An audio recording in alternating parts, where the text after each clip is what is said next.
Olá, meus queridos alunos, seja muito bem-vindo à nossa segunda videoaula aqui, falando um pouco mais sobre a engenharia de requisitos, né?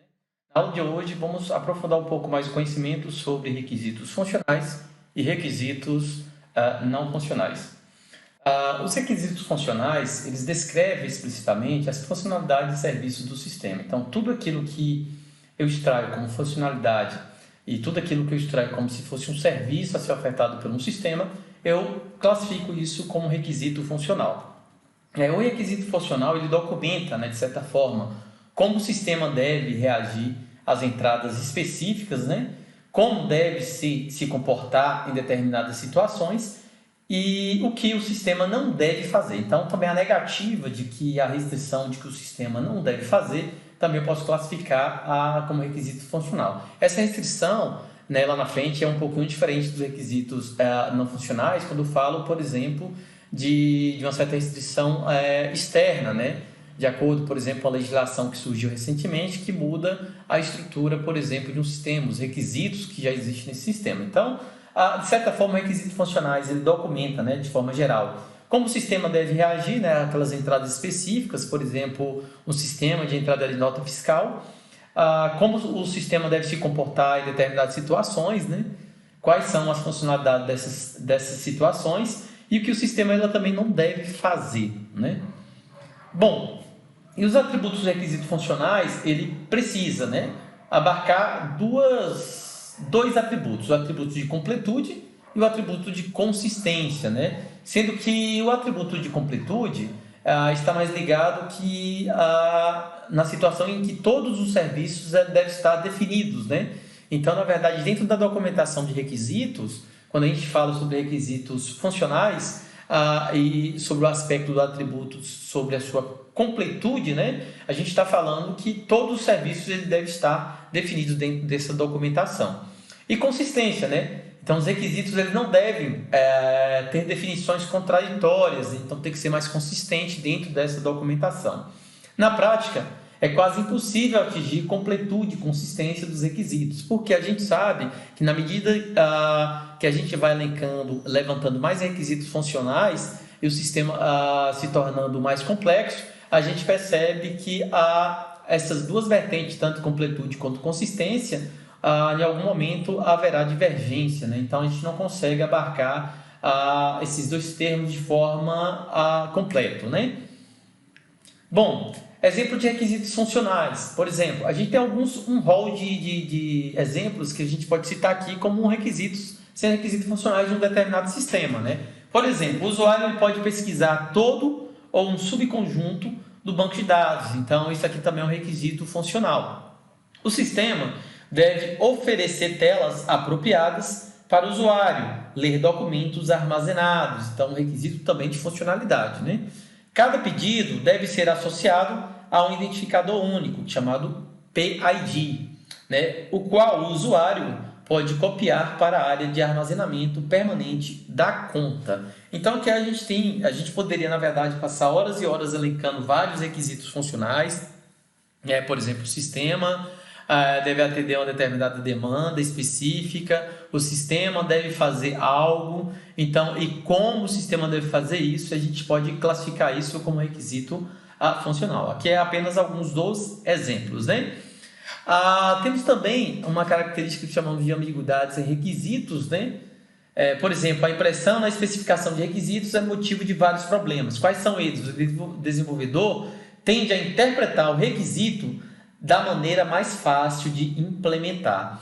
Então, a gente tem essa questão da ambiguidade. Então, por exemplo, a partir do momento que eu faço o levantamento de requisito com o meu cliente, eu repasso isso para o meu desenvolvedor, um dos problemas dentro da especificação do próprio requisito é justamente essa, que o desenvolvedor ele sempre vai ter a tendência de interpretar aquele requisito da maneira que seja mais fácil para que ele possa implementar, né? Obviamente, implementar requisitos de usuários, né, principalmente dos clientes, nem sempre é uma tarefa trivial. Às vezes, existe uma complexidade de codificação maior do que o convencional. Então, às vezes, pode ser que o desenvolvedor acabe fugindo, de certa forma, dessa complexidade, né? O sistema ele deve oferecer telas apropriadas, né? O que são telas apropriadas? Então, assim, Quando a gente fala sobre questões de requisitos, e eu coloco isso como requisito subjetivo, para a gente elencar isso fica muito difícil como engenheiro de requisitos, né? Porque, primeiro, a gente precisa definir o que é de fato uma tela apropriada, porque o que é apropriado para mim, como usuário, pode ser que não seja apropriado para outra pessoa. Principalmente quando a gente está desenvolvendo a interface gráficas, que a gente precisa abarcar o maior número de usuários possíveis que vão utilizar essa interface. Como, por exemplo, pessoas com algum nível de deficiência visual, né? Pessoas com cegueira adquirida congênita ou cegueira adquirida, né? Pode ser que pessoas videntes, pessoas que enxergam, né? Então, assim, depende do rol de usuários que vão acessar aquela aplicação. Então, quando eu falo que o sistema deve oferecer telas apropriadas, isso é uma questão muito subjetiva. E aí surge o questionamento de que é, de fato, telas apropriadas. E isso, obviamente, impacta diretamente no documento da especificação de requisito. No momento de especificar o requisito, a gente precisa melhorar, né? Desambiguar, na verdade, a palavra é essa, desambiguar, na verdade, essas características, né? Que porventura estejam ambíguas, né? Bom, pessoal, temos alguns exemplos, né, de requisitos funcionais que a gente viu na aula anterior, e aí a gente adentra dentro dos requisitos não funcionais. A gente percebeu que requisitos funcionais, o próprio nome fala, né, tem a ver com funções, operações, aquilo que o sistema deve ou não fazer. Enquanto que os requisitos não funcionais, né, está mais preocupado em definir propriedades e restrições do sistema, tudo aquilo que tem a ver com propriedades do próprio sistema e a questão também das restrições do próprio sistema, nós encaixamos isso aqui dentro dos requisitos não funcionais, tá? Então temos um exemplo aqui, por exemplo, segurança. Qualquer atributo ou requisito, né, ou qualquer especificação que seja levantado que determina o nível de segurança de um sistema, ou de que forma ele deve, de fato, mitigar problemas de segurança da informação, a gente classifica isso como requisito não funcional, tá? A questão de desempenho, né? Se o sistema precisa ter, por exemplo, desempenhabilidade, por exemplo, desempenho adequado para aquela determinada tarefa, a gente coloca também que ele também é um requisito não funcional. Mas como assim, professor? Dá um exemplo de requisitos aí, por exemplo, que eu posso falar que é desempenho. Por exemplo, dado uma determinada requisição dentro do sistema, essa requisição, o retorno para meu usuário, ele não pode ultrapassar de 2 segundos. Por exemplo, isso é um requisito não funcional, né? É um requisito de desempenho. Aquela requisição ela precisa ter uma resposta, né, num tempo recorde ali de 2 segundos. Tem a questão do espaço em disco. A gente sabe que, por exemplo, quando a gente coloca lá, vou fazer a upload, né, de uma imagem do meu cliente, com a foto lá dentro do cadastro lá do cliente. E um dos itens seria, de fato, enviar aquela imagem, aquela foto do meu cliente lá para dentro do sistema. Então, isso também quando eu coloco qual o tamanho desse armazenamento dessa imagem, por exemplo, a imagem ele não pode passar de 10 megas, eu estou colocando uma restrição dentro do sistema, e essa restrição dentro do sistema é uma restrição de espaço em disco também, né? Uma característica de espaço em disco, e ela pode ser classificada como requisito não funcional. Todos esses requisitos tanto funcionais quanto os requisitos não funcionais, ele precisa estar documentado, né? Para que nossos programadores possam, através de alguma ferramenta, poder desenvolver essas funcionalidades, né? Os requisitos não funcionais podem ser dos sistemas, pode ser de todo o sistema, né, ou de parte do sistema. Então, requisitos não funcionais ele tendem a pegar parte daquele sistema, ou então eu posso também aplicar no todo, né, do sistema. Requisitos não funcionais ele pode ser mais críticos que requisitos funcionais. Isso é bem óbvio, né, quando a gente está trabalhando com algumas características de segurança da informação, de restrições e desempenho, são características críticas do sistema que precisa ser atendido. Então, não é que os requisitos não funcionais eles sejam mais importantes do que os requisitos funcionais, né? Não tem uma escala de importância aqui, mas o que a gente fala é que os requisitos não funcionais, eles de fato, eles são mais críticos, né, quando comparado com os requisitos funcionais. Os requisitos não funcionais, de certa forma, se não se satisfazer, né, o sistema é inútil. Porque o que acontece? O sistema pode ter todos os requisitos funcionais implementados, sendo que alguns dos requisitos não funcionais, que são de restrição e segurança, acaba se tornando o sistema inutilizável, né? Inútil, porque quando a gente atribui, por exemplo, espaço em disco, desempenho e segurança, e o sistema ele não abarca esses requisitos, possa ser que ele não seja utilizável, né? Ele seja praticamente descartável. Bom, e a gente tem dentro dos requisitos não funcionais alguns conjuntos de classificações, né? Dentro dele ainda tem um subconjunto. Eu tenho os requisitos que é do produto, eu tenho requisitos organizacionais e requisitos externos. Os requisitos de produto, né? Ele especifica o comportamento do software em si, por exemplo, o próprio desempenho. Então, quando eu falo desempenho, né, a gente está falando desempenho, segurança, a gente está falando de requisitos do produto. O produto precisa ser seguro, o produto precisa ser usável, o produto precisa ter um bom desempenho. Então, tudo isso se encaixa dentro dos requisitos de produto, que é um requisito não funcional.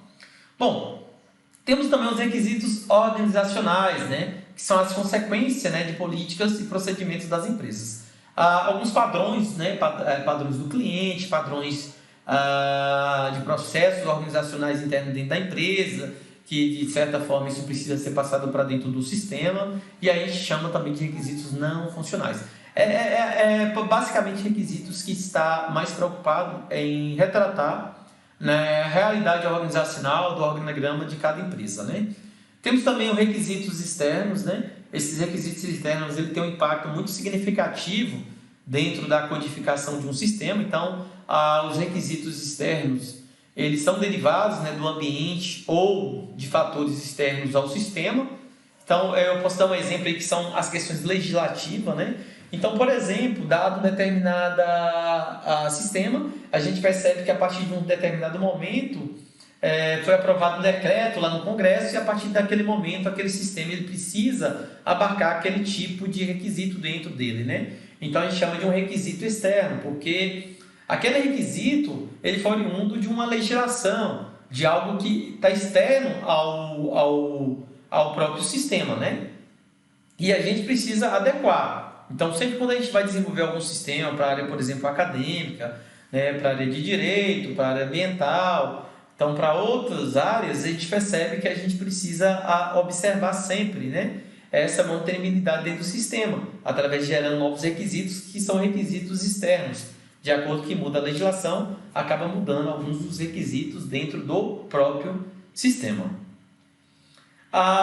Temos ainda a continuação dos próprios exemplos de requisito não funcional, dentro dos requisitos ainda de produto, né? A interface do usuário deve ser implementada com um simples HTML, então é um requisito do próprio produto. Por exemplo, quando eu falo assim, eu gostaria de, né, como cliente, eu gostaria de que meu sistema, né, o meu software fosse desenvolvido via interface gráfica via web, né? Que aí eu posso acessar de outros dispositivos e ele precisa ser responsivo, porque eu preciso também acessar a mesma aplicação dentro do dispositivo móvel, por exemplo, através de um tablet ou de um próprio celular de bolso, né? E aí a gente entra isso como requisito de produto, né? É muito parecido com o que está aqui na tela, que a interface do usuário deve ser implementada com um simples HTML. Além disso, requisitos organizacionais, eu tenho mais um exemplo, né, que todos os documentos entregues devem exigir um padrão de relatório, tipo XYZ. Então, vocês podem perceber sempre quando eu estou alegando um certo padrão, né, de alguma coisa dentro do sistema, eu estou alegando, na verdade, um requisito não funcional, especificamente falando do requisito organizacional. Temos também os requisitos externos, mais um exemplo de requisito externo, né?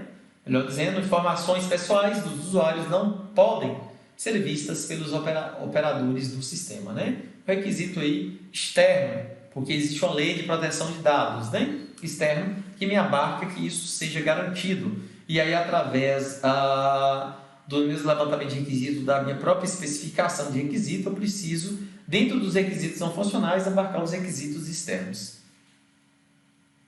Bom, de certo modo, essa figura ela trata, né, um pouco geral de todos os requisitos que eu tenho, tanto requisitos não funcionais nas três categorias, né? Por exemplo, eu tenho a categoria de requisitos de produto, requisitos organizacionais e requisitos externos.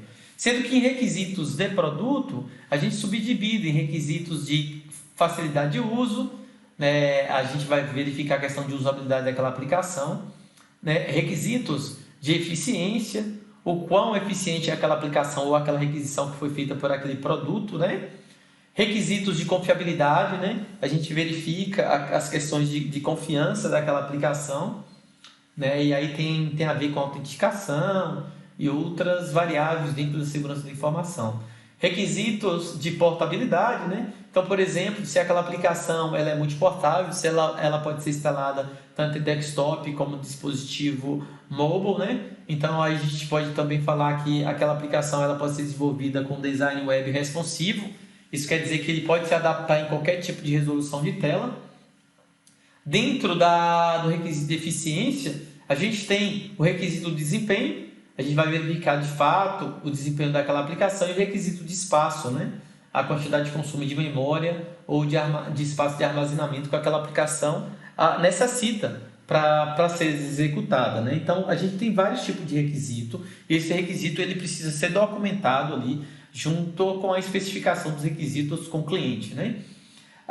Do outro lado, a gente tem requisitos organizacionais e aí dentro dos requisitos organizacionais temos requisitos de entrega, por exemplo, prazo, né? Se existe um prazo para entregar aquela aplicação, né? Temos requisitos de implementação. Se, por exemplo, o meu próprio cliente exigisse, né, que aquela aplicação seja, né, implementada em uma determinada tecnologia ou linguagem de programação, por exemplo, a empresa X do Zezinho lá da esquina, ele quer desenvolver, por exemplo, uma aplicação que seja desenvolvida em Python, né, ou que seja desenvolvida em Java ou PHP.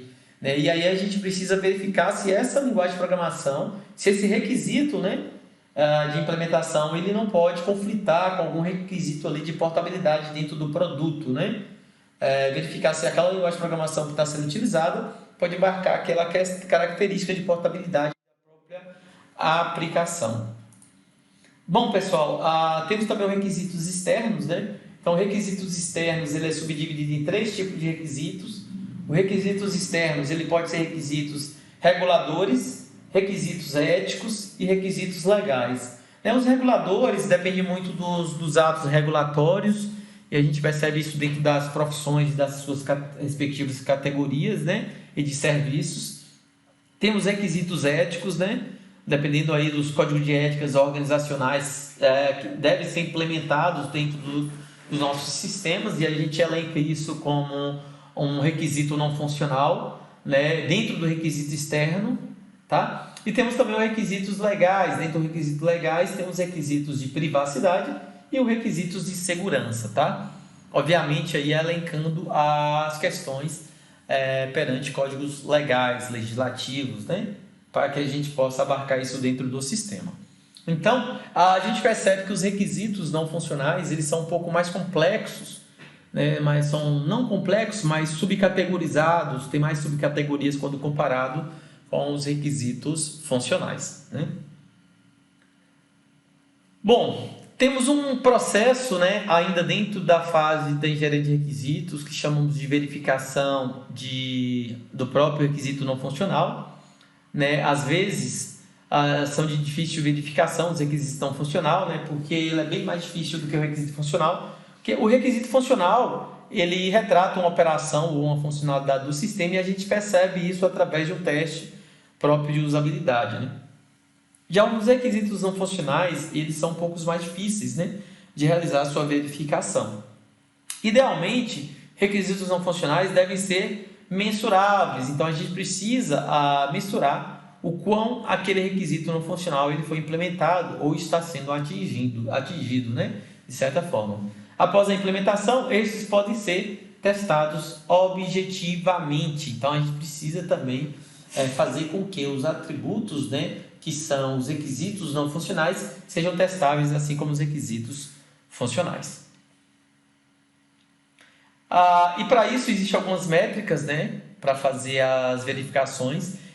Temos essas métricas de velocidade, facilidade de uso, confiabilidade e robustez, tá? Então, o que acontece? No atributo de velocidade, é uma das métricas, né? Não é atributo, mas é uma métrica de mensuração no requisito não funcional, a gente verifica se as transações processadas por segundo, a quantidade de transações que são processadas por segundo, qual o tempo de resposta de uma determinada tarefa, né? Se você fez uma requisição ali pela própria aplicação, a gente pressiona o time ali para verificar quanto tempo aquela requisição ela de fato tem uma resposta, né? O tempo de atualização da própria tela, então também isso é um dos tipos de métricas que a gente utiliza para verificar a questão do tempo, né?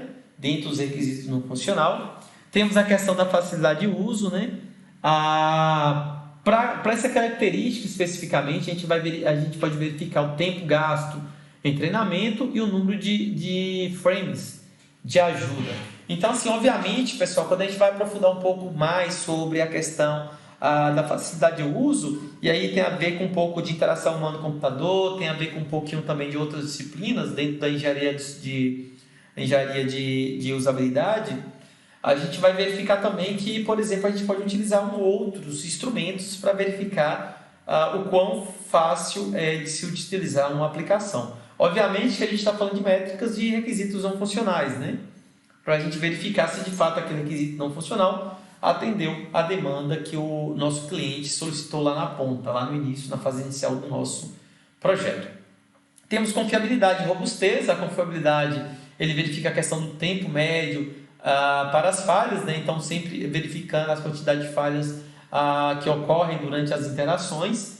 A probabilidade de indisponibilidade, isso aqui a gente sempre fala quando a gente está desenvolvendo sistema, é um dos requisitos não funcionais importantíssimos, né? Muitos sistemas precisam estar funcionando 7 por 24, isso quer dizer 7 dias da semana por 24 horas por dia. Então o sistema ele não pode parar se for um sistema crítico, né? Agora imagine um sistema, por exemplo, de controle de aviões, né? Se parar, obviamente, vai ocorrer alguns acidentes. Então, são sistemas mais críticos, né? Então, a gente precisa verificar as métricas, né? Dentro dos requisitos não funcionais. Temos disponibilidade, temos também a questão de robustez, é uma das métricas, né? Verificar o tempo de reinício após uma falha, por exemplo. Dada uma determinada falha no sistema, né? A gente precisa mensurar qual é o tempo que esse sistema leva para poder restartar, para poder ser reconfigurado, restartado em tela, né? Então, vocês percebem que todas as ações que ocasionam um possível problema em uma aplicação, a gente pode mensurar isso através dos requisitos não funcionais. Todos esses requisitos que são elencados pelo meu cliente na fase, obviamente, da análise, né? Na fase de elicitação de requisitos. Temos também o percentagem de eventos que causam falhas, né? Qual o percentual, isso é importante estar monitorando essas características, né? Para a gente verificar qual é a robustez de fato daquela aplicação. Bom, pessoal, mas e aí, mesmo assim, a gente surge alguns problemas dentro dos requisitos não funcionais. E aí eu vou elencar alguns dos problemas, né, que são gerados dentro dos requisitos não funcionais. Quando a gente está trabalhando em relação a requisitos funcionais, tudo é mais tranquilo, né? Porque tudo são mais palpável, né? A gente está mais próximo ali daquela realidade, daquela função. No entanto, os requisitos não funcionais, ele acaba sendo um pouco mais complexo, né? Então, ele gera alguns problemas, né? Primeiro, a especificação quantitativa de requisitos não funcionais é difícil de ser quantificado, né? Na verdade, essa especificação. Ele também pode ocorrer mistura de requisitos funcionais e não funcionais. Isso ocorre frequentemente no estado da prática, né? Os requisitos não funcionais, ele pode conflitar com outros requisitos, funcionais ou não, né? Então, sempre existe requisitos ambíguos, né? Como a gente falou antes. Então, esse é alguns dos problemas que a gente tem dentro dos requisitos não funcionais. Por quê? Porque, às vezes, quando a gente elenca lá com o cliente, às vezes é muito difícil você distinguir um que é um requisito não funcional do que é um requisito funcional, né? Só ao longo do tempo, com bastante experiência dentro dessa atividade, que, obviamente, vocês vão conseguir, né, mitigar esse tipo de problema. Então, eu finalizo a aula dessa parte da engenharia de requisitos por aqui. Até a próxima aula.